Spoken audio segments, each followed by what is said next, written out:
Europe, baby, Europe.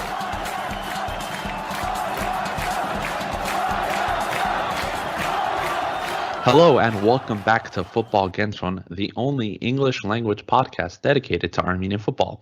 I am joined here by the usual suspects in Chadens and Armen. How are you gentlemen doing on this fine Sunday? Excited, Europe. Big episode. Yes, big episode, lots to cover as always, and we will just jump right into it. First off, we want to congratulate the Armenian Olympic delegation for a very successful performance in the Tokyo Olympics, having won 4 medals with only 17 athletes competing. Armenia was only the third best coefficient in the whole Olympics, so 1 medal per every 4 athletes, plus each of them in a different sport. So there's a lot to build upon. So congratulations to the Armenian Olympic delegation and all their successes, and we wish future successes in Paris in a few years' time. Yes. Now, jumping into the Armenian Premier League. Lots going on, lots of action, APLs kicking and bumping and jumping. Armen, give us a little bit of a wrap-up. How's the APL looking? Well, the table is topped by Ararat Armenia. That is playing very well. It's rebuilding. And shout out to their CSK youth star, Artem Avanesyan. I want him in the national team. They're up top with 9 points, unbeaten. Also unbeaten, but not perfect score, are Ararat, Yerevan, and Urartu with 7 points each. Also, great team by Coach Vartan Minasyan. So it's Vartan Vichakyan. Then there's so many Vartans. Then there's Sevan. I like Sevan a lot because of their defense. So there's that. Also, then 5th and 6th, Noravank and Van. And also Noah and Punic. Yes. Sadly, with absolutely no points, bottom of the table, Bikma, or whatever they pronounced it. Bekama. Yeah, Bekma. Jesus. The youth team with, of course, only youth players, which makes sense why they wouldn't score and win at all. But surprisingly, also with absolutely 0 points, is Alashkert Football Club. What's up with that, man? Well, here's the thing. So Alashkert, as we are currently recording, just finished up a match against Von, and they lost 2-0. And it's pretty understandable that the players are being rotated and they don't want to play right now because they have a very, very big matchup this Thursday, which we will be discussing in depth. But I saw the Alashkert. I saw the Alashkert lineup against Van precisely for today, and it's not that bad either. You know, they have some quality. It doesn't make sense. I don't know. But the players are not. Yeah, they don't have as much practice. They don't want to get injured. They don't want to get injured. They don't want to risk anything. Trust me, I wouldn't read too much into these results. I really wouldn't, considering. No, but to concede 5 though. In 2 games, so it concede 5. 5 in 3 games. Yeah, so that's a lot. Yeah, I agree. In a way, like, you know. Again, they're not focusing on the league right now. The league is their last concern right now. They don't care about it. And as we are also recording, Ararat Armenia is currently leading Punic 2-0, thanks to a couple goals by Yusuf Otobanjo. And Ararat Yerevan and Urartu actually just kicked off, so that undefeated or win streak for one of those 2 clubs is going to end today. And it's, in my opinion, that's the game to watch, like the highlights if we are Caparros or any Armenian football fan. Ararat Yerevan against Urartu. Plenty of Armenian youth, young talent. And besides, they're both fighting for European spots. So it's going to be very interesting to analyze that game. Yeah, if there's any one player I could point out that people should pay attention to in Urartu, it's Narek Grigoryan. He is similar. He played on the opposite wing of Girard Shagoyan for Bekma and Armenia under 21. He is a phenomenal talent. I highly recommend people look into him. Good. Yep. So that is it for the APL today. We are swiftly going to be moving into European competition, and we are going to be starting with the, of course, highlight of the week, which is Alashkert defeating Kairat Almaty of Kazakhstan 3-2 in extra time, thanks to 2 goals from Mbalo and 1 from Glisic in the 104th minute. And Armenia have officially secured their first ever team in European competition. Woo! Chadens, we have waited a very, very long time for this. And after some heartbreak that we've received via Ararat Armenia losing in 2 matches they really shouldn't have, how does it feel? We're really happy. We're really happy because it's a step, it's a progress for our football. It's one of the best things we're looking at coming from the Conference League, that we're going to be in Europe. It's a chance for teams like us, like underdog teams, that have a chance to show what they're capable of. And we're pretty excited to what's coming. So let's break down this match just a little bit. We're not going to go into too much detail for this one because we want to save our efforts for Alashkert for the preview we will be doing when they face Rangers. So Kairat Almaty had 2 red cards in this match. Both of them weren't soft. They were pretty straight up red cards, high boots, 2 consecutive yellows, things of that nature. And the Alashkert kind of did something we're not used to seeing them do, or maybe not used to seeing them do against teams that we consider to be superior to them, and that's really dominate and dictate the pace of play. Armin, what do you think, besides the red cards, led to Alashkert kind of having that sort of change where they feel like, where we see them essentially dominating? Come again? I didn't understand that build-up. What led to Alashkert dominating Kairat? Oh, well, let's be real. Alashkert is kind of pedigree by now. It's kind of a powerhouse, like traditional. They are used to dominion, whether it's teams from Armenia or outside of Armenia, and also regardless of results, including draws against this Kairat, the Kazakh team. They played Kairat a couple years ago, also in European playoffs and stuff, and they did lose. But I remember they dominated them. And well, if there is one backbone to this Alashkert team and to this Alashkert structure as a whole, and we went a little in depth about him on Twitter a few days ago. Follow us if you don't already. Yeah, the historic win. We had to honor the backbone of Alashkert and Armenian football, Artak Grigoryan. He dictates the game, He is never afraid of anything, and that kind of reflects on the rest on the rest of the team. And yeah, Alashkert just like to dominate. They're comfortable with that. Yes, and despite dominating, they're still a little bit shaky at the back, particularly after scoring a goal. But here's the thing. They're not, for the most part, they're not shaky in defense. They're shaky for the few minutes after scoring a goal. They've conceded after scoring 3 times now in this European campaign. So they're extremely vulnerable right after they score. But other than that, their defense is actually weirdly enough solid, considering that Daron Voskanyan plays at the back, which now he is a European for center back. So even more of a reason for Kaparos to pick him. Don't say that. Please don't say that. Well, especially without. You know what? It's weird. And I don't know if you guys feel this way, but it's weird to me that Alashkert is the team that did this first, that accomplished this first. Thank you. I would say the same. Yeah.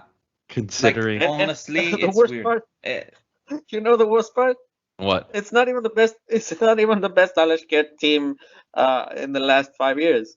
It's not, yeah, and it's not the best Armenian team right now for sure. Oh, by far. No, Yeah, but not even no, that. that's different. No, It's not not even even that. the Yeah. best Alashkert. That's It's No. so weird. it just goes to show you it's exactly what we said uh in a couple episodes ago when we were talking about how now because of the conference league, if you are the league winner of Armenia, you only have to win your first Champions League game or first Oh, Champions yeah. League round and proceed to the second round of the Champions League, and you're guaranteed a Conference League playoff. But we Alashkert were able to win that third round Europa League tie, and it just guaranteed it for them. So it's crazy, and I fully expect now. I genuinely fully expect whichever Armenian team wins the league, I expect them to be in the Conference League. There's an expectation now. And now, exactly, now this Alashkert making it to group stages in Europe, it paves the way for other and better Armenian sides. Now Alashkert have 8 matches, by the way, to increase Armenia's coefficient, which we touched upon a little bit in the last episode that Chonans explained to everyone. And from my understanding with how the coefficients are going to work, if Alashkert win like 4 out of the next 8 European matches that they're going to have, Armenia's coefficient is going to skyrocket. Like we're going to be we're going to be in the low 30s, which is going to mean Armenian teams are going to be entering European competitions at a later stage. That's how big this was. Everything depends on the draws, to be honest. Of course it does, but entering at a later stage is obviously beneficial. If you're entering Champions League in round 2 instead of round 1, you're already guaranteed the Nations League playoffs. In the next round, yeah. So that technically makes sense. Yep. Yeah, it does. It makes a lot of sense, and it's really big. It will depend a lot on whatever championship they get in on the group stage draw, because of course, even myself, I used to underestimate Conference League, but having seen some of the clubs, that will definitely participate, and some of the ones that are fighting for a spot, you got teams like Roma, Tottenham Hotspurs, Basel from Switzerland, Feyenoord, big clubs. Anderlecht, Union Berlin. Yeah, that's normal. Rennes. It's normal. It's normal. That's normal that you're gonna have that. But if you look at all the other teams that are going to be against you, you would think that, okay, I've got a chance against them at least. So it's kind of like a motivation thing, I guess. You could exactly. Say. At the end of the day, say worst case scenario, we'll lose against Rangers. We get into Conference League. Worst case scenario, if you get a hard group stage, a hard group with Roma, Tottenham Hotspurs, and Anderlecht, then you got yourself an opportunity for Armenian players to show themselves and show their talents, or non-Armenians in Alashkert, which would pump money into the club if they sell them. It's an opportunity for them to showcase the talent. But that is the worst case scenario anyway. Exactly. The worst case scenario would be doing bad in the group stage. Like even getting knocked out from Rangers is not really a bad thing because we're already in the conference league. But obviously we want the best result possible, of course. Europa League is more like a Champions League for us now, and Conference League is more like a Europa League for us. Yeah, us exactly. As in, like underdog teams. So teams. So here's the breakdown. For qualifying for the Conference League, we'll get Alashkert approximately 3 million euros alone. Now, jeez, that's a lot. To put that into context, Transfer Market values Alashkert's entire squad at 5 million euros. So they're getting 60% the whole thing of their 60% of their squad's value in a lump sum. Yeah. On top of that, for every win in the Conference League group stage, Alashkert will be receiving €500,000, and for every draw, they receive 200,000 euros. Yes, that's huge, bro. So if Alashkert managed to get a couple draws and a win, they have banked an extra €1 million, and they've banked €4 million just from appearing in the conference league. And if you win your group, you get €500,000. If you come second place, you get €300,000 as a bonus. So just the group though, just the group if you win. Group stage. And the farther you go along in the competition, the more money you make, of course. So well, of course, that's obvious. Yeah, that's obvious. Yeah. So we're looking at,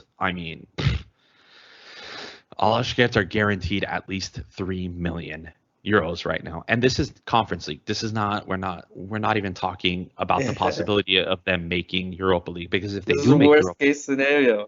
we're talking just worst case scenario. It's a pretty positive worst case scenario for us. Yeah, it is. Finally.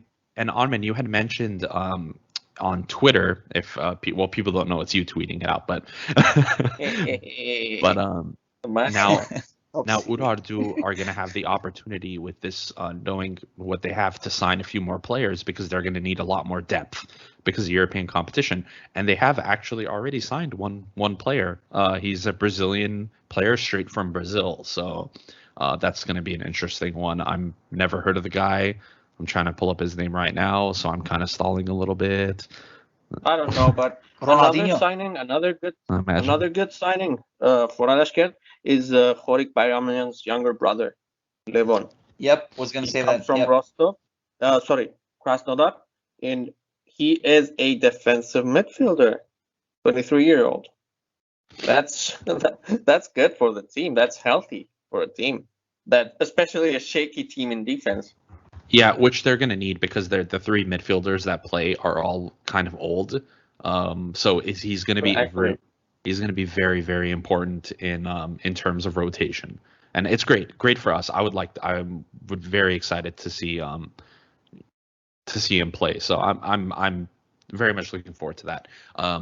But let's move on a little bit. We will be revisiting Alashkert shortly to preview the match with Rangers, but we have other Armenian players in European competition, and we will start in your neck of the woods, Charents. How did Anorthosis perform in the UEFA Europa League?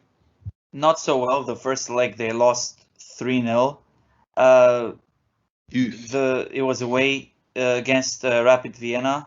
I was expecting at least for them to score one, but that didn't happen. They scored 2 at home, but conceded 1, so it just the aggregate score just went bad. For us, on our side, Hamparzumian did start the second leg, but the first leg he just came off the bench, which suggests that he should start. That's a lesson for the coach. That's a lesson for the coach. You don't play Hamparzumian, you're gonna lose. Yeah, and it showed, because he started the second. He started the second leg, right? So he starts most of the games. Yep. Yeah. So it's disappointing, but not surprising, I would say. Rapid Vienna, you would expect them to be in the Europa League. So and Anorthosis, you can argue you would expect them to make it to the Europa League, but unfortunately they are now dropped down to the Conference League, where they have to win a playoff. Which we will get into in a little bit, and hopefully we have some more Armenians in Europe. Next up, we are going to drop down to the UEFA Conference League, where Astana and Tigran Barseghian lost 4-5 on aggregate to Coops, this team that just won't go away for us Armenians. Tigran Barseghian scored a wonderful brace in the second leg at home, but sadly, Astana's defense is absolute garbage. Yeah, they score and concede.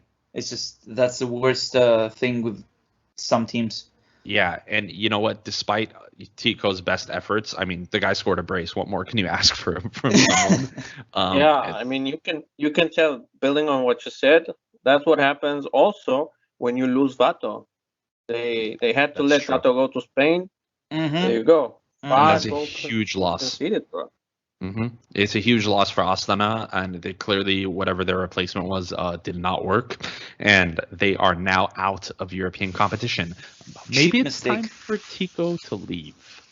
Not just maybe, he should. He It's should, yeah. finally I'll keep it professional, say maybe. Yeah. Yeah. Elsewhere, Žilina of Slovakia and our boy Vahan Bichakcan absolutely smacked John, Tobol. this guy is John. Yeah, absolutely smacked Tobol making them rain. 6-0 on He's making aggregate. them goals rain, bro. Vahan Bichakcan has now. So okay, just to break it down, Vahan scored a brace Go, go, against go, Tobol. go, go. So he scored twice in the second leg against Tobol. And over the weekend, Just second Vahan came off the bench and scored a brace in the league. So this guy scored 4 goals in like 100 minutes or something. So his stats are insane. He's had 8 appearances in all competitions so far, and he's had 6 goals and 2 assists in 430 boy. minutes. That's 1 goal or 1 assist every appearance, or otherwise known as 1 goal or 1 assist every 54 minutes. I can't digest that. Like, come on, like seriously. This His guy's like a output is cheap. insane.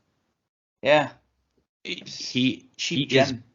is like I don't know what other I don't know, man. I don't know. Someone needs to buy him already. This is ridiculous. Of course, we don't expect him to, but if he was to go to Serie A, La Let him Liga, play European competitions first. He will get in Europe with Žilina. You're going to see. but here's the thing: he is get in European competition, and he already has 3 goals to his name in Europe in qualifying rounds. So Okay, let's take a look at it practically. Like, is Žilina progressing more and more and more and more to the Conference League would benefit us more than him leaving now, I think. Because that's how it's working well for him. It's working well for him. That's why. Like, it's not that I don't want him to move. It's just for him. Exactly. It seems like a right direction in a sense. like we said before, like in our group chat, being 22 and playing in Italy is not that much different from being 23 and playing in Italy. So, and Onman is a big advocate of this. I'm a big advocate of a long-term game in the big picture, and this is all about that. And Vahan knows that. That's why he chose Žilina and not Fiorentina when he was 18 years old. Yeah. So they're a very smart family. Yes, they are a very, very smart family. His dad, of course, is the manager of Yerevan, for those who don't know, and he is, in our eyes, one of the best Armenian tacticians. But we will get a little bit into who Žilina will be facing in the Conference League playoffs shortly. On the other hand, we have Riga with Edgar Babayan, defeated Hungarians 4-2 on aggregate. Edo was benched. He did not play a single minute, and Riga barely won the second leg 2-1, where they had to score in extra time or something like that. What was the deal there, Armin? They lost the first leg, and take some time to digest this. No disrespect to the Gibraltarese League, if that's the word. But okay, yeah. Moving on, the Gibraltar boys managed to win the first game against Riga, and what the hell, man? How could you lose? They're a team, a newly established team, yes, but with a lot of money and with a lot of talent, like Edgar Babayan, who you afford to bench, and still you lose. And I'm getting angry just for going over this. Thing is, yeah, they managed to win the second game without Babayan again, and went to extra time, and they did score 2 more goals after Hibernians fell down. And ironically, they're now going to play another Gibraltar team, but that's for later. Edo needs to leave, man. Yeah, he really does. And honestly, I mean, we're going to get into national team squads predictions later. He's bound to Paphos, in Cyprus, which will be a very much healthier and closer culture for him to develop. I don't know, man. Why would he even choose to go to Latvia in the first place? This whole maneuver was extremely questionable, honest to God. I know we've talked about this time and time again on how this made 0 sense, but whatever. If they get into the Conference League, they're going to need more rotation, and he might get European play, which which we wouldn't mind seeing. And of course, we had said he is the first sub. Though? I don't know, man. Not anymore, though. Maybe he they didn't used to be. You know what? Honest to God, maybe he's just not good enough for Riga. Oh no, no, that's sad. That's tragic, bro. I mean, if he stays, guaranteed, he's not gonna play in Europe. They're gonna use their starters for Europe, and they're gonna use him for domestic league and cup. Yeah. And instead of that, just go to Paphos, man. Just play the Cypriot league, which is better. Yeah, I agree. Well, it's a losing battle here. Anyway, we are moving on. I'm getting all worked up. Let's move on. Shakhtar Karaganda of Kazakhstan and our boy Georg Najarian, who is yet to represent Armenia but still is very eligible, drew 0-0 to Kolos of Ukraine. Gevo played only about 10 minutes of the first leg, but he does start regularly in the KPL. And Shakhtar went through after the penalty kick shootout, and he did convert his penalty kick. I checked. So very good for him. He's a great defensive midfielder. I'm really wondering why the federation hasn't called him up yet. Of course, he has played for Kazakhstan. It was one appearance, and it was in a friendly, and it was under the age of 21, so he is very much eligible still to register and play for Armenia. But I don't know. It's a little bit gray on why he would solve a lot of problems for us. He is a younger easily. He's a younger Grigorian.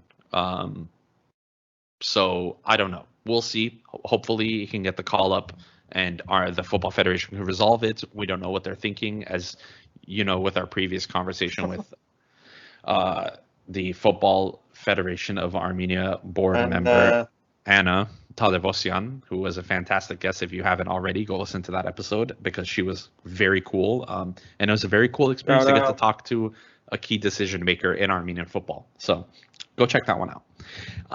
So yeah, just to wrap up a European play in the Conference League, we have Riga, who will be taking on Rinken-led Red Imps of Gibraltar. That's Edgar Babayan's team. We have Fola Esh is going to be taking on Kamo Hovanesyan's Kairat Almaty. And then we have Vahan the Goat Bichakchian, and Žilina, who will be taking on Jablanek of the Czech Republic. And then we have Captain Coldfeet Mkhitaryan and AS Roma will be taking on Trabzonspor of Turkey. Very interested to see how that one's going to turn out. We have Gevorg Najarian and Shakhtar Karaganda, who will be facing Maccabi Tel Aviv of Israel. And then we have Hovannes Hambardumian's Anathorsis, who will be facing Apoel Beersheva of Israel as well. So the big match, obviously, the one everyone is here to listen to. Alashkert will be taking on Rangers of Scotland in the UEFA Europa League playoffs. Now, as we had previously mentioned, the winner of this tie goes into the UEFA Europa League Group Stage, and the loser of this tie goes to the UEFA Conference League Group Stage. So there is a guarantee of European competition for both teams. Now, is that going to lower the intensity of play? Probably not, because you know what? Playing in Europa League, probably a lot better than playing in the Conference League. Not only because of the amount of money that you would get for qualifying for the Europa League, which is more than the Conference League, but the level of competition, level of teams is also slightly higher. Of course, we had mentioned the Romas of the world that are going to be playing in the Conference League, but the Europa League, of course, has a lot more of those high caliber teams. So, guys, we have Alashkert, we have Rangers. Let's dive into Rangers a little bit for our listeners who don't know about them. Chonens, who manages Rangers? Well, my captain, Steven Gerrard. One of his key players is Yanis Hagi, who's a Romanian national team player. And would love revenge against Armenians. Famously didn't play, right? He didn't get subbed on against Armenia, I think right? he got subbed on. He didn't start, but he got subbed on, if I remember correctly. Ryan Kent is another notable player that they have. Again, Liverpool roots. Very fast, very agile player. Whoever plays FIFA loves him. Yeah, he had that yeah, team of the year card in FIFA 20. That was a god. That card was ridiculous. Insane. Yeah, that was the last time I played FIFA. Anyway, continue. And they have some other players. Borna Barisic, who's from Croatia, a reminder of the 90-minute draw against. He played the 90 minutes in the draw with the Armenian National Team, and Jermaine Defoe, who's got a long history of football career. So many of you know that player. So how did Rangers do in the Champions League? It was during the qualifying round of third round, and they lost to Malmo 4-2 on aggregate. So it was a 2-1, 2-1 kind of thing, home and away, the same result. And thinking about their formation, it's one that I encourage for, I hope, in other words, for the Armenian national team to start playing is 4-3-3. So quite intense, tough team that Alashkert will be facing. Yeah. So it's tough. Yeah, so we're playing against a team that lost I don't want to say narrowly to Malmo, but 2-1, 2-1, those are two very close score lines. So Rangers essentially play a possession style of play with a lot of short passes, and they like to attack down the right-hand side, of course, via Ryan Kent. And they do have a pretty much attacking or defensive-wise, rather, they don't really have any glaring weaknesses in the defense. But offensively speaking, they do get caught off sides a lot, which may come to our benefit. However, one of their biggest attacking strengths is set pieces, which we know Alashkert and Armenian clubs and even the Armenian national team are absolute dog shit at defending. So this is going to be a little bit of an awkward tie for Alashkert. But let us get a little bit deeper. Armen, what do you expect from this tie? Oof. Well, if I'm being completely honest, I do expect Alashkert to get not battered, but it's definitely gonna be very difficult to get through this one because it's a whole different level now. It's not Sheriff, which we're good. It's not Kairat, which are good. It's better. It's just it's elite. This is an elite team. This is the big leagues now. And the good thing though is that on the one hand, Rangers, as you guys said, lost to Malmo, and in both games actually, and Malmo basically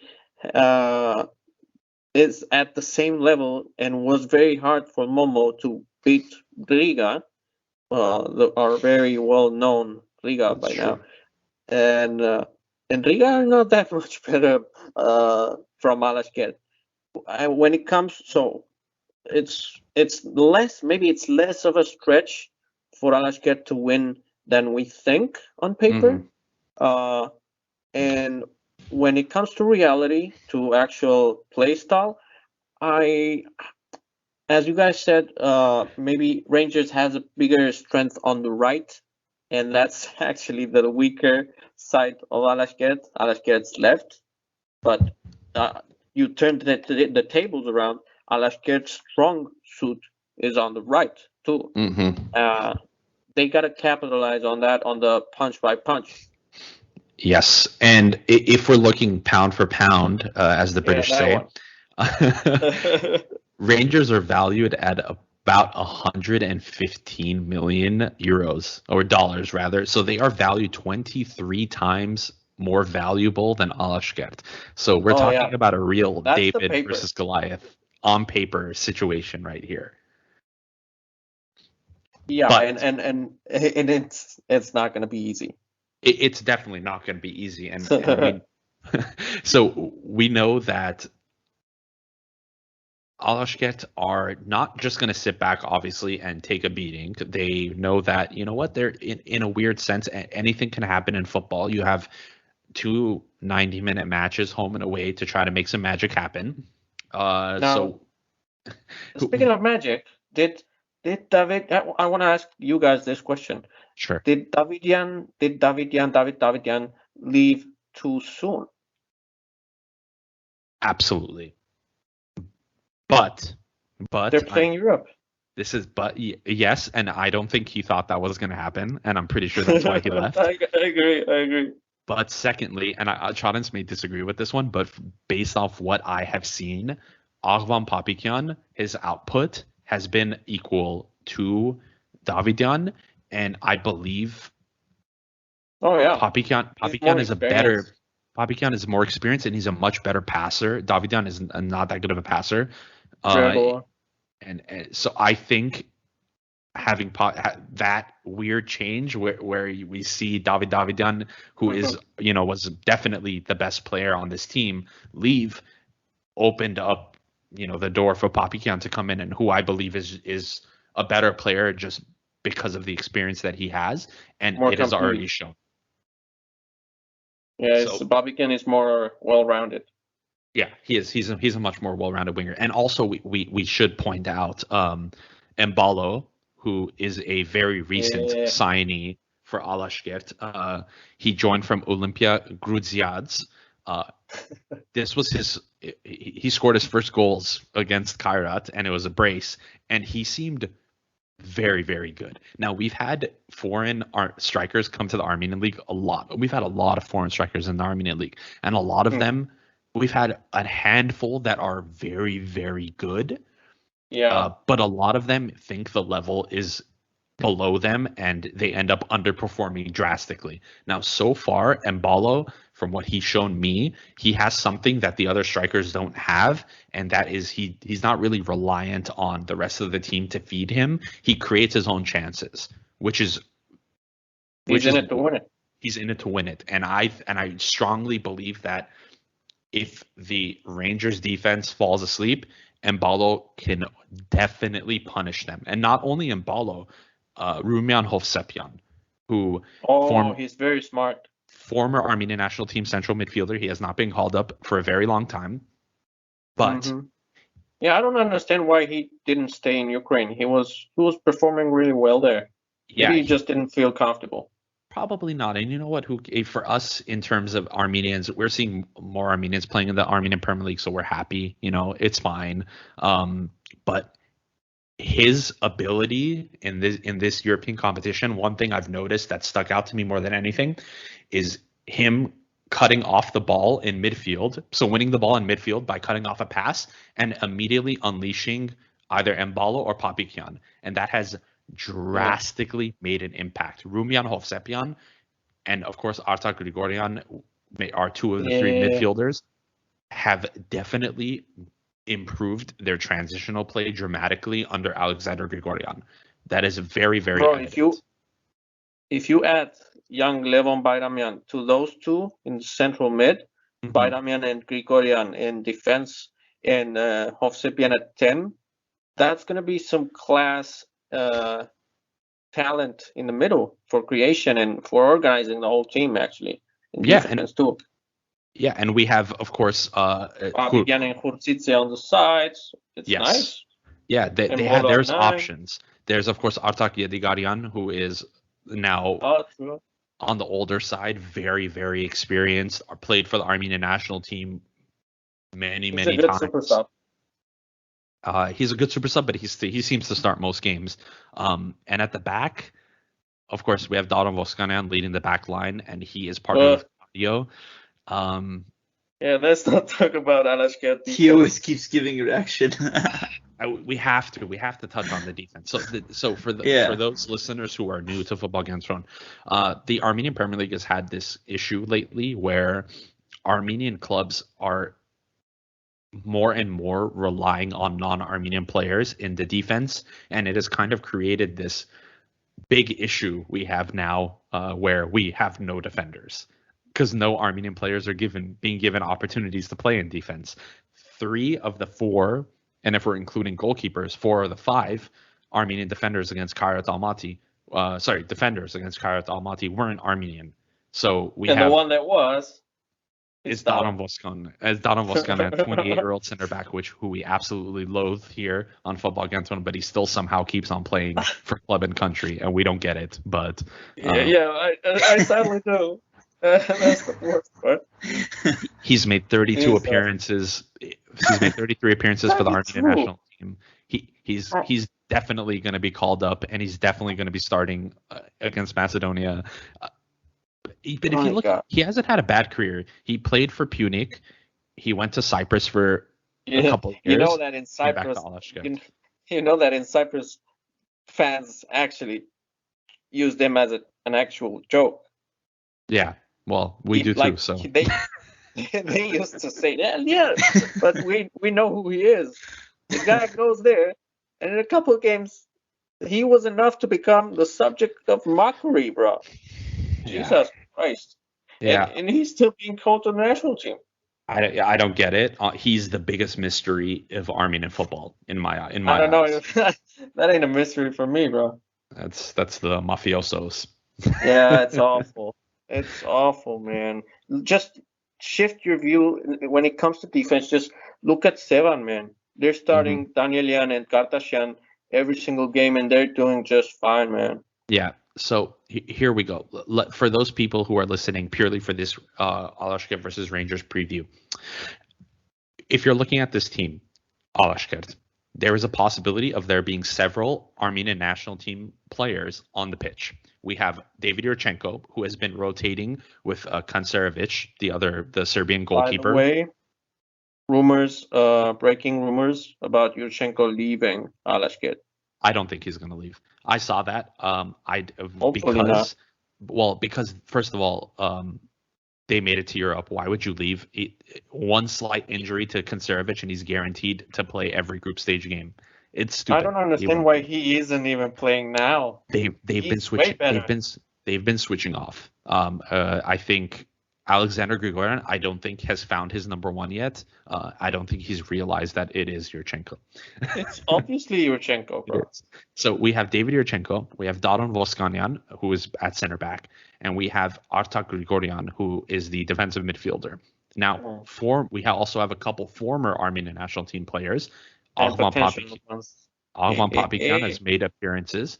We have Artak Yedigarian, Rumian Hovsepian. So you have 6 current and former Armenian national team players. Now, for those people, potentially Levon Bayramian. That's 7. Now, for those people who are listening, saying, "Oh, we're going to be playing up against 7 Armenian national team players," hold your horses. No, you're not. Yeah, no. No, you're not. You're playing against 1 Armenian national team player. Which is no, Artak Grigorian. Which is I'm not even going to mention the unmentionable. No. So before you guys go around saying, "Oh, we're playing the Armenian national team," blah blah blah, this and that. No, you're not. Most of the Armenian national team players play in much better leagues.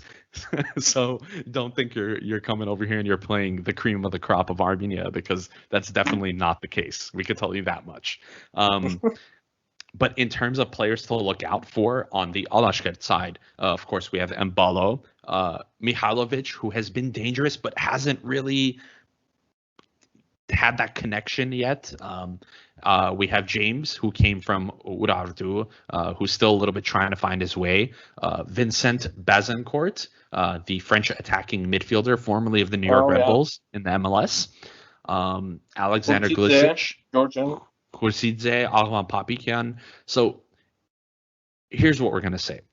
This tie is probably going to go one of 2 ways. Either Alashkert is going to get absolutely battered, a la Wolves and Punic a couple of years ago, or it's going to be much, much closer than any Rangers fan could have possibly imagined it going. Either way, what I am expecting is a lot of goals. Yes. Yeah. Either Alashkert are going to concede a lot of goals, or both sides are going to score a handful of goals. Yeah. So Now, let me pose this question to you guys. Let's start with you, Chadens. Should we be happy with just the Conference League if Alashkert were to, let's say, get battered by Rangers? In my views, yes. Either way, I think we should just stick with Conference League. We don't have the caliber to be in Europa League. Europa League is still a tough competition. With the new established Conference League, it may seem like it's the second senior competition. But back then, last year it was again a competition like Champions League. It requires a lot of quality. Europe is still Europe, right? Europe is still Europe. That's what you're saying. In simple words, Europe is still Europe. There you go. In good ways and bad ways. In bad ways is that if you go to a higher European level, you need a higher level of players, which we do not have, unfortunately. But considering the Conference League, it's gifted there just to give you a chance to succeed in Europe. You can say that I succeeded and I won this trophy, this UEFA trophy in UEFA. So sticking there, it's better. And with the experience of Cypriot teams here, that should be the case as well. It's kind of the same way. One important thing that I want to go into 1 minute is that Alashkert is one of the Armenian teams with the least sense of belonging. In their squad, there are not many Armenian starters, and that shows. They had the hardest of times beating the Welsh team, Canosque. They, of course, didn't win against Sheriff. They missed a lot of sitters against Kairat in the last round, and of course, even with 2 men ahead, almost conceded plenty of times. Alashkert is a team that in Armenia is known as being a team of mercenaries, and that's not a good look, because then you go and you don't play the way you should. I don't know, man. I know that other teams are gonna deliver more and perform better in the upcoming future, but it's good that Alashkert are paving the way. Yeah, I agree. So just to summarize for everyone, do we expect Alashkert to beat Rangers? No. Do we think Alashkert can beat Rangers on a good day? Yes. Do we anticipate Alashkert making it to the Europa League? No, we do not. Just to make it easy for everyone listening. So, I mean, of course, we hope. I don't think too much. Yeah. We hope it'll happen. It would be great if it could happen. We didn't even expect Alashkert to beat Kairat, but they did. Exactly. So, it was a 30-70 chance, and now it's a 10-90. Yeah. So, of course, we just want Alashkert to go out there, just represent Armenia and make us proud. You don't have to win. Just don't get battered. But like Punic did, please. That's all I ask. I don't want that. We don't need that. I don't want to be the new Kazakhstan. You know, they always make jokes about playing in the Europa League and suddenly you're playing in Kazakhstan. I don't want to be that, you know. Don't batter us. All right. Well, that's going to wrap it up for Europe and for our Rangers versus Alashkert preview. Swiftly moving on to the breaking news segment. In La Liga, we have captain Varzat Haroyan made his La Liga debut for Cadiz in a 1-1 draw with Levante. He had one of the 2 shots on goal for Cadiz via a header, which almost went in if it was not for a millisecond hand by the goalkeeper. And he had a pretty solid defensive display aside from the one team mistake that led to the Cadiz goal being conceded.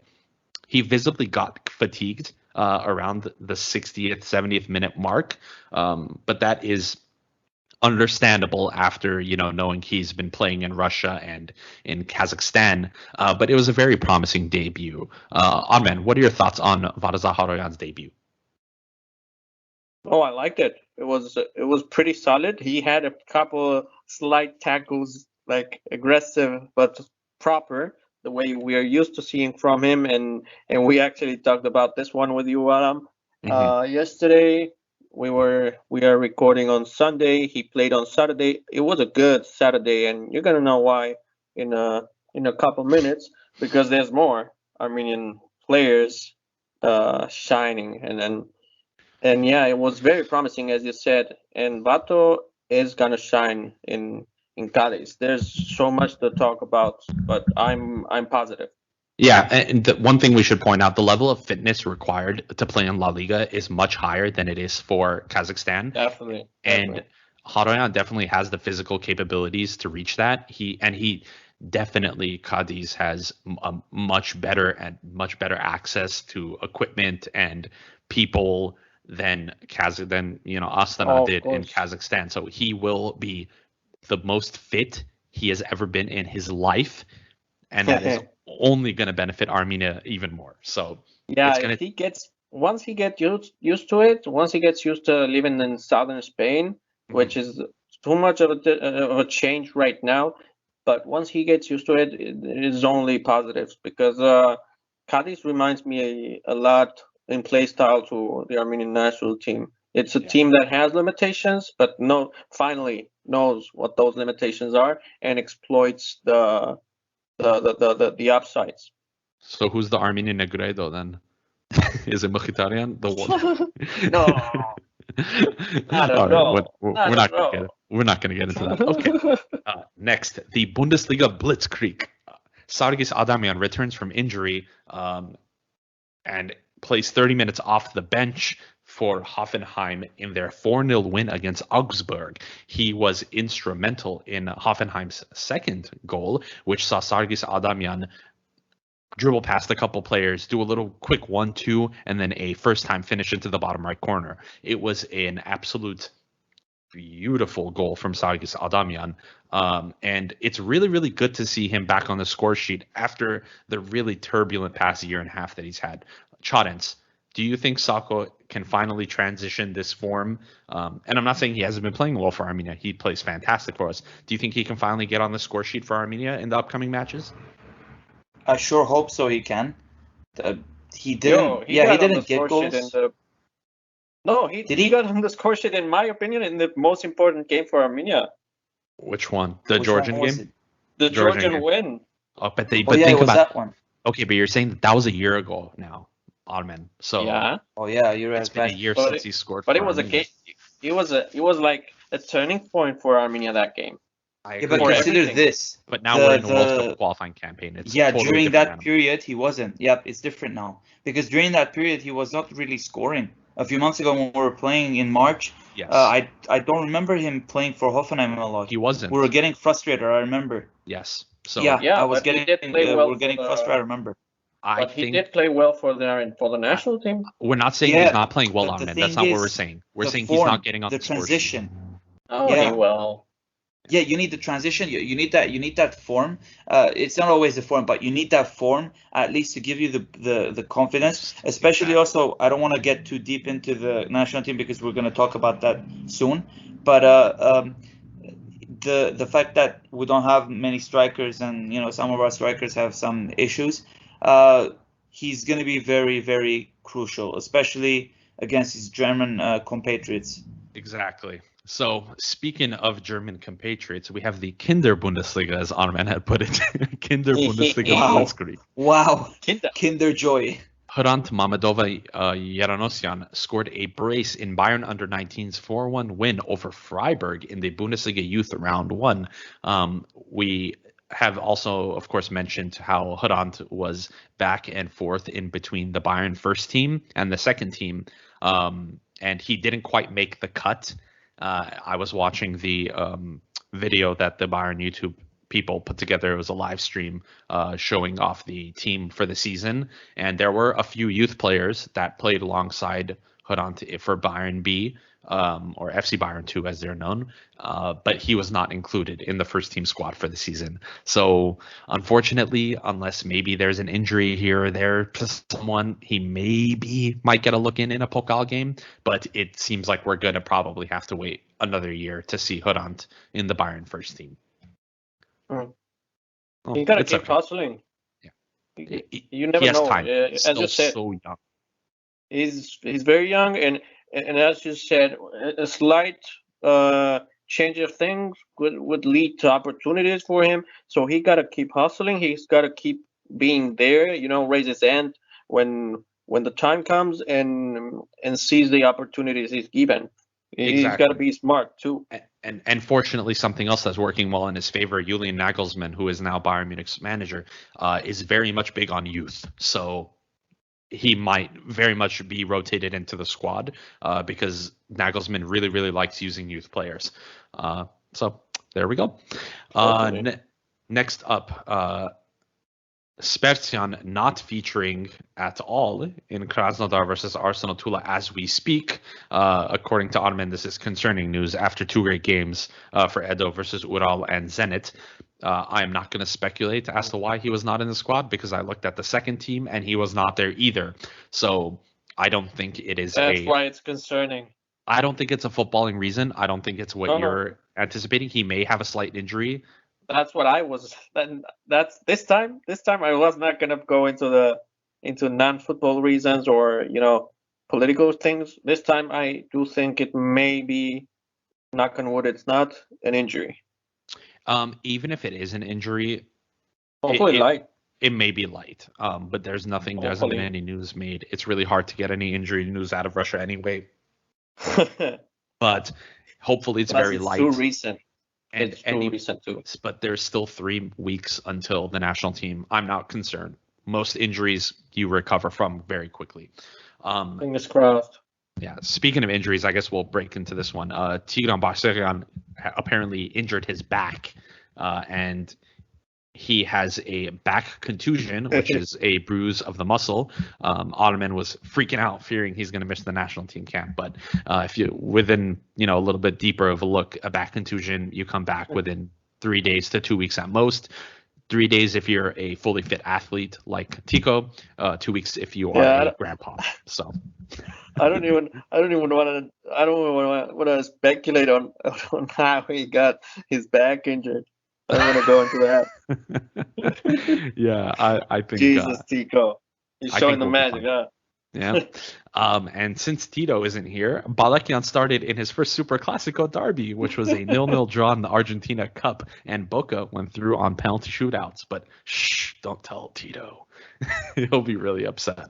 Not much there from Balakian. He played well. He's yet to score in a competitive match, but they play today, right? So, maybe he might. Yeah, Boca reminds me a lot of Cadiz when it comes to, build up. They have absolutely no build up game. So strikers don't get at all opportunities. We were talking about how Cadiz got literally only 2 shots on goal against more than between 10 or 15 for Levante yesterday. The other time. Mm-hmm. And one of those 2 shots for Cadiz was from Bato, from Haroyan. Well, Boca is pretty much the same. Kind of frustrating, but they're getting results. Yeah. Well, yeah, I think he'll get there. We already touched on Babayan and his life on the bench, wasting the prime of a previously very promising career, as written here by Oddman. Another waste. Speaking of waste, Asha Koryan has left Khimki and he is on loan to Russian second division side Orenburg, where he made his debut this past weekend, playing the entire second half in Orenburg's 2-1 win. Speaking of waste, very, very, it sucks, obviously, because we know how much of a talented player Koryan is. This guy is an enigma, bro. Yeah, he genuinely reminds me of another Ozbilis. I don't know. I think. Do you know what I think? And this is gonna sound really shitty, but I think this is the truth. I think he doesn't like playing football. That's the sense I get from him. Could be.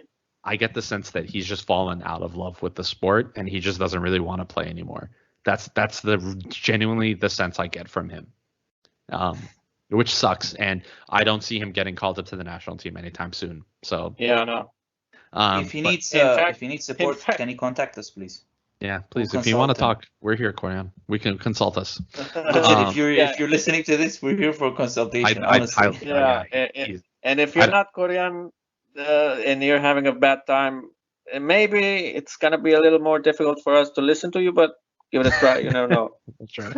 But well, speaking of We'll get you a call up.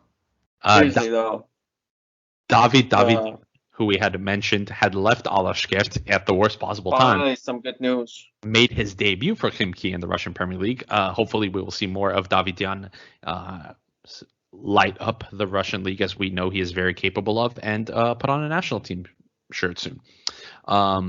More bad news from Russia. When does good news ever come from Russia? Nair Tiknisian has completed his move from CSKA Moscow to Lokomotiv Moscow, and he has reportedly snubbed the Armenian national team. He has mentioned in a Instagram comment response to an Armenian fan that he respects Armenia, but he sees Russia as his homeland and he wants to represent Russia. I respect that, but wait for the World Cup qualifiers. Yeah. Let's see what. I'm just saying. Aside from that, yeah, I respect the decision and stuff, but why respond to an Instagram comment by a fan? I mean, why are you Yeah, giving? that's kind of petty. it's amateur a bit, to be honest. But Yeah, That's I mean, I insecure respect that. I respect the choice. No, I respect the decision too. Yeah, you know, but that's some that's insecure shit. You know, you don't Yeah. do that.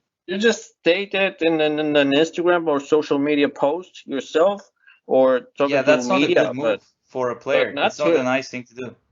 not to the average Vladimir, the comments you post and shit. Nah, okay, Yeah. maybe that's a dodged bullet for us. Yeah, I'd honestly, I don't think Armenia. I don't think he sees Armenia as near equal at all. I Not think at all. he is very much like Russian superiority type. That's what he seems like to me. And you know what? We don't need that. We don't want that.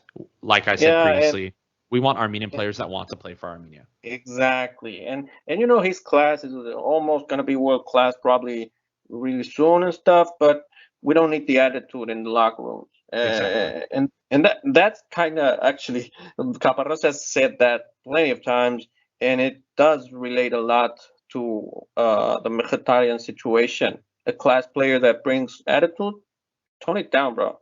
No, Yeah, we don't that's need it. not gonna.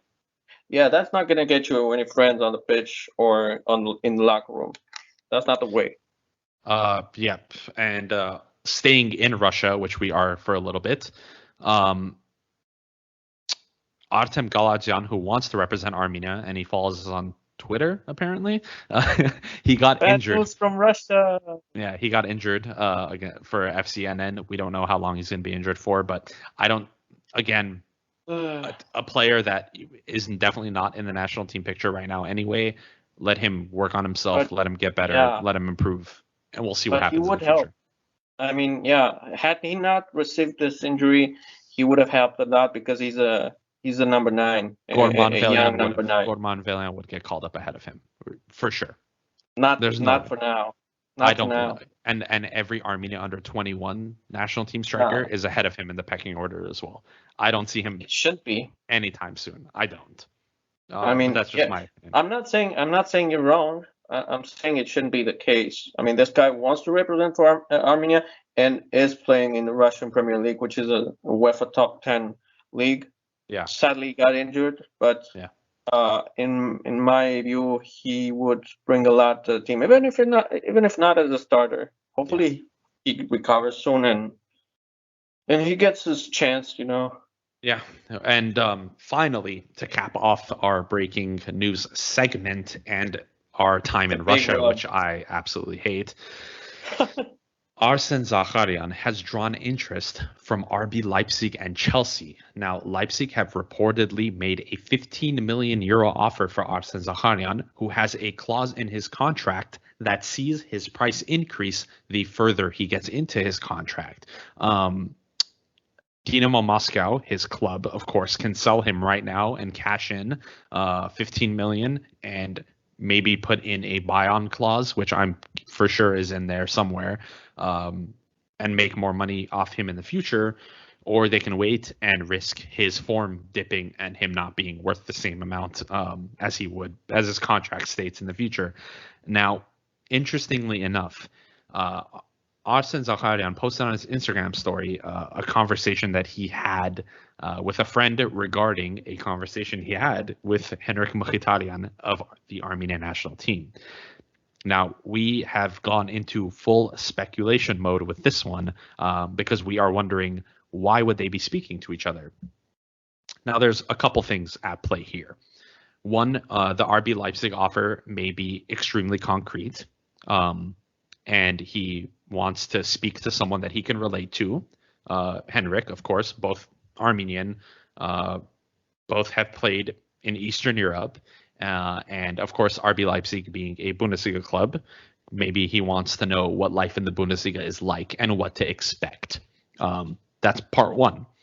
And part two, secondly, would be, why would anyone have a conversation without Henrik Mkhitaryan if there isn't going to be a push for Zakharyan to play for the Armenian national team? We know this is a long shot. We've discussed this time and time again. But let's start with you, Chorens. Arsene Zakharyan. Third. Bro, why post it on social? Yeah, why post it on social either that you're having a conversation with Henrik Mkhitaryan? I was going to say that too. Yeah. I was going to say that too.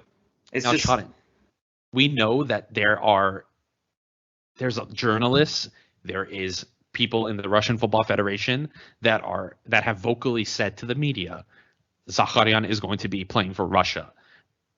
What do you think is going to happen? Because I believe this is going to get resolved in the next couple of weeks when the national team rosters are announced for World Cup qualifiers. What do you think is going to happen?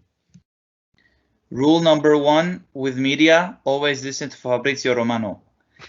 Since Fabrizio Romano doesn't write about this, we don't really know what's going to happen. But I'm always, like I always say in the previous episodes, something that I truly believe is that our own success will convince some players who are in doubt of the Armenian national team. Mm-hmm. They see the success and they understand it. So that will give a transition to the football clubs. Chelsea is a big club, but it's again playing under Russian owners, so I don't know.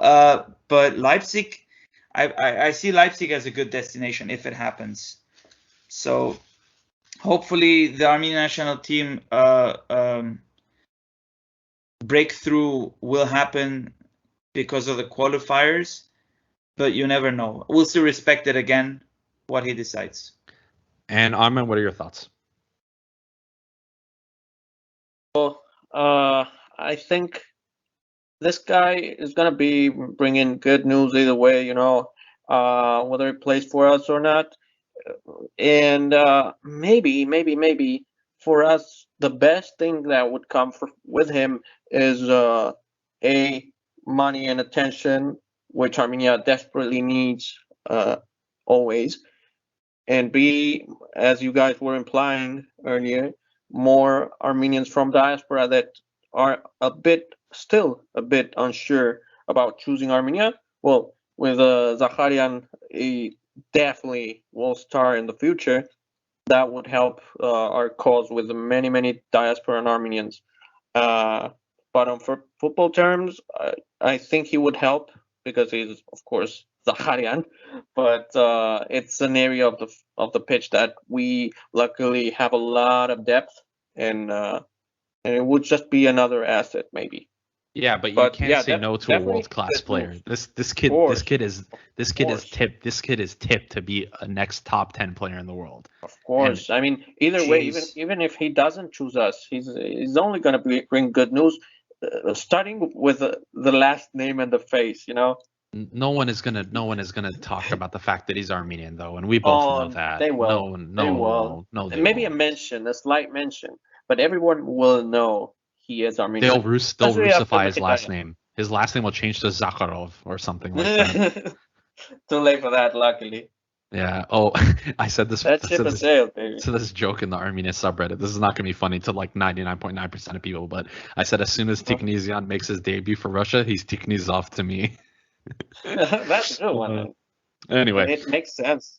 yes. Oh wow, we are deep into this recording already. Let us move on. That ends the breaking news segment. Sorry, folks. This is a long haul. This is gonna be a very, very long episode. But now into the other meaty portion of this podcast. We have Armenia's national team upcoming World Cup qualifiers against North Macedonia, Germany, and Liechtenstein. And as we like to do here on Football Kentron, we like to make predictions on who we think is going to make it into Joaquin Caparros' squad. Now, given as this is going to be another 3-match qualifying week. We think the squad is going to be big like last time. And let's start getting into the discussion. Ottoman, for who is going to make it into the Armenian national team squad? Goalies are going to be pretty simple to me. 3 goalies with Yurchenko, Ayvazov, and Nersesyan, the young one. I would personally like to see Aram Hayrabedian after his great season in Kazakhstan, but I don't think it's very likely, and it's not like he's a must. So, no biggie. So, moving on to let's change it up a little bit this time. Let's all go through each of our picks for I each like that. portion. So, Chadens, who are your goalkeeping picks? Mine are the same. Yurchenko, Ayvazov, and Nersesyan. Yurchenko, as always, he's stable in that position. Ayvazov is having a good season, a good start to the season. So it's very likely that, in my opinion, that he will be joining. And Nersesyan, a young player, but there's still a good potential that he could be linking up with the other players. Yes. And for me, it's the same. Yurchenko, of course, as our starter. Ayvazov is a very solid backup who has been playing every game for Urartu this season, and he's been doing great. And Nersesyan, who is not only Armenia under-21 national team goalkeeper, but for Bekma, so he is also playing in the Premier League this season. Granted, he has conceded a lot of goals, but there is a learning curve that is going to come to these Bekma kids, and it's Bekma. He's only going to improve. He's so young, and he's playing first-team football week in, week out. So he's only going to improve. Next up in defense, Armen, what are your predictions? This is when things get interesting. Of course, Haroyan and Çalışır will be called up, even if sadly Batu Haroyan, our captain, will miss the first game of the window against Macedonia due to suspension. Then there is Haik Ishkhanyan, who is a very interesting centre-back sub. I would play him for the first game alongside Çalışır, but then there's also Daron. So, yeah. Well, moving on to slightly more cheerful things. The fullbacks, we got plenty of options here, and actually a pretty polyfunctional one that could work as center back, Jordi Ararat, and also actually Hovhannes Ampartsumyan. So that's 2 polyfunctional defenders, and specifically fullbacks. Also, I would call Gamo Hovhannesyan, and seeing Caparros likes him very much, and he is starting and captain of Punic. I'll probably complete the list with Serop Grigorian, but it would be nice, and actually not at all unlikely, to see Girard Markarian from Ararat, the best fullback of last season. He is ready to go. He's like literally ready to be called up. He could even start one of the 3 games. Girard Markarian, hopefully he does get his big break. Maybe even Arman Hovhannesyan as another fullback potentially, but he's not playing all that much in Punic. And for center back option, I think that the answer to our collective national prayers for center back subs is gonna be answered by up and coming talent Hovhannes Nazarian from Ararat 2. This kid is very young. He has the talent. He has the physique. He is very complete, and he is highly regarded by Coach Vakdan Bechakchian. So follow this kid closely. All right. Well, Chadens, who do you think is going to be up in defense? I've picked 10 defenders. Charlie's here, Haroyan, even though he's not going to play the first game, but he's still going to obviously be called There's up. still 3 games. Yeah, exactly. Yeah, you will play the other 2. Exactly. Taron Voskanyan, sorry, Armen. Ishkhanyan, who's getting old, but I still see that he will get called up. Nazarian. The case with Camo, I'm not sure. In this window, I do see him playing midfield for some reason, not left back. Therefore, I do predict that Serop and both Hagopian, both of them will be joining, along with Hovo and Ararat. Nice. Similarly, I have Varazat Haroyan, Andre Kalasier, Zhao Jordi Ararat, Hovannes Hambartumian, Kama Hovanesyan, Serop Grigorian, Daron Voskanyan. I do think Jiro Margarian is going to make it. Eric Simonian, and I have Artur Kartasyan because I think Kartasyan has had a good start to the season. I'm not sure about Simonian. I think Simonian is a maybe because he was called up last time and he didn't have the opportunity, but maybe someone like Arman Hovanesyan, I don't know, but that's the only question mark in my defensive lineup, and I really hope we do. He would bring a good mix. Yeah, I think he would bring a good mix. Very good mix. He could definitely play up against Liechtenstein. I think that would be really, really good because I don't want to see. Would he be 18 by then? I think he would be 18 he's by already then. He's already 18. So already 18. Okay, that's a good mix. Yeah. All right. Moving into the good parts in midfield. Armin, what do you got? Well, of course, the Lion fan favorite and local favorite at Football Kentron, Artak Grigorian. Look out, Rangers fans. He's coming for you. Then there's Karen Muradian. I loved his season at Ararat Yerevan. He's now going to be playing in Ararat Armenia. Also, defensive midfielders, Weimar Angulo will be called, even if I wouldn't start him in any game.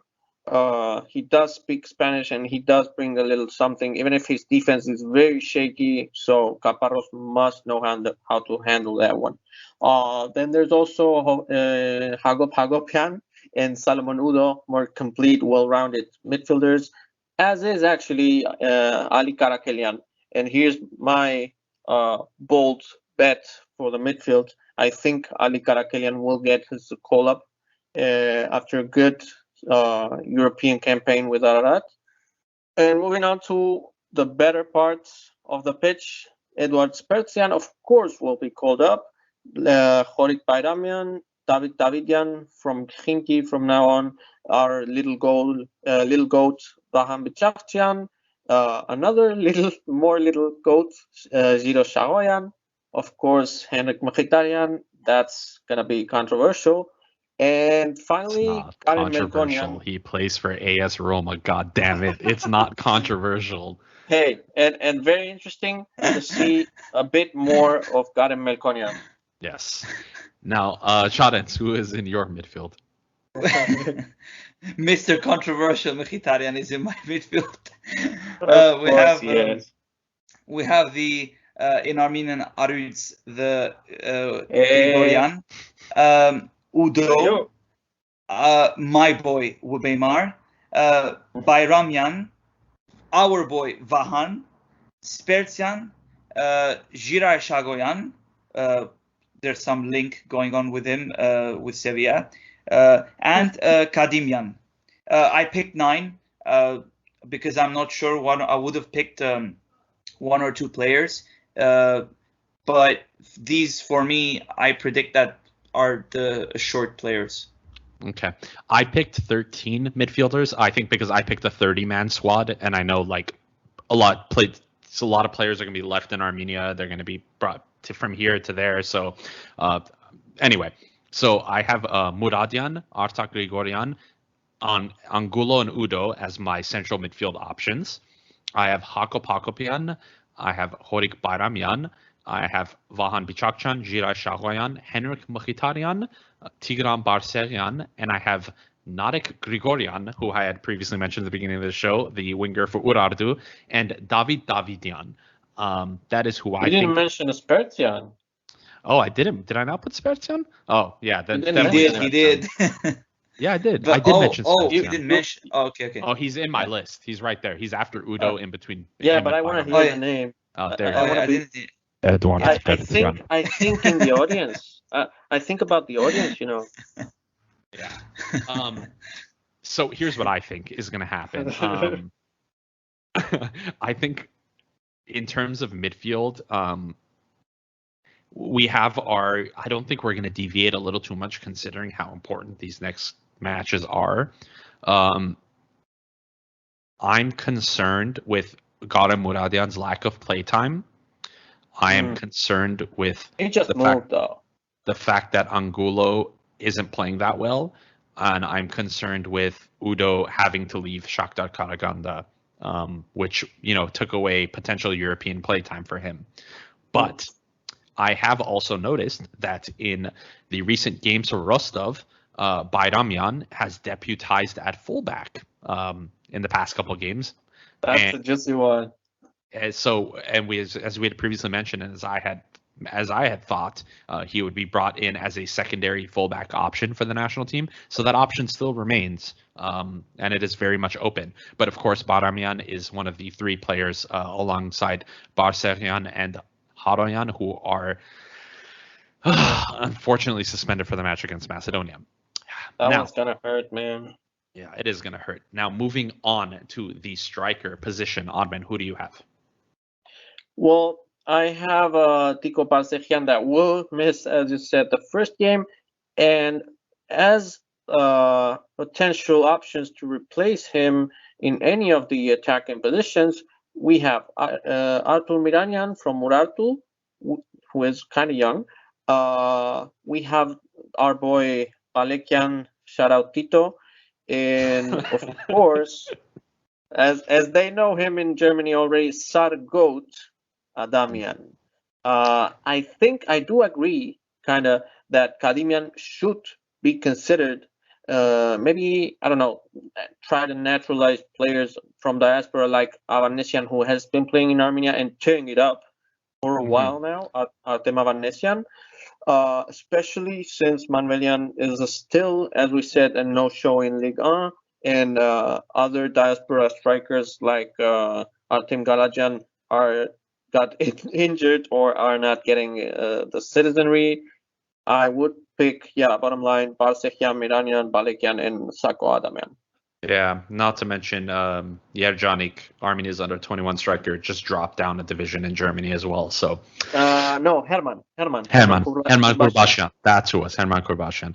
Anyway, Charles, your attacking options. My attacking options, I have Barserian as attack like Armen. I didn't put him midfield because I do see him playing a little bit of a striker maybe at some point. I'm not too sure, but I do see that happening.